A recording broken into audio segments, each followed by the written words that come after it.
Hi అండి, good morning. అందరూ ఎలా ఉన్నారు? నేనైతే చాలా బాగున్నాను. మీరందరూ కూడా బాగున్నారని మనస్ఫూర్తిగా కోరుకుంటూ ఈరోజు ఏంటి అంటే రేపు మా శ్రీవారి బర్త్డే అండి.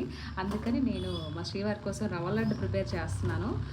ఏ పని చేసినా ఫస్ట్ విఘ్నేశ్వరుడికి అయితే ఎలా దండం పెట్టుకుంటామో అదేవిధంగా నేను ఏదైనా ఒక పని చేసేటప్పుడు ఆ విఘ్నేశ్వరుని ఎప్పుడు తలుచుకుంటూ ఉంటానండి.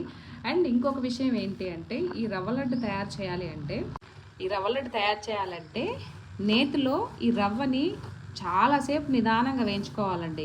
పెద్ద మంట పెట్టి మాడిపోయి అలా కాకుండా నిదానంగా వేయించుకోవాలి. ఆల్రెడీ నేను కొబ్బరి తర్వాత కిస్మిస్ జీడిపప్పు ఆల్రెడీ వేయించి పక్కన పెట్టుకున్నాను. రవ్వ వేగిందండి, రవ్వ దోరలుగా వేయించుకొని పక్కన పెట్టుకున్నాం. ఇప్పుడు ఇందులో షుగర్ వేసుకుందాం. షుగర్ వేసానండి. ఒక గుప్పెడు నీళ్ళు మాత్రమే వేసుకొని మనం ఇట్లా నీట్గా కలుపుకోవాలి. పాకం వచ్చిందండి. ఇందులో మనం ఇలాచీ పౌడర్ వేసుకున్నాం. ఫైనల్గా ఇలా వచ్చింది.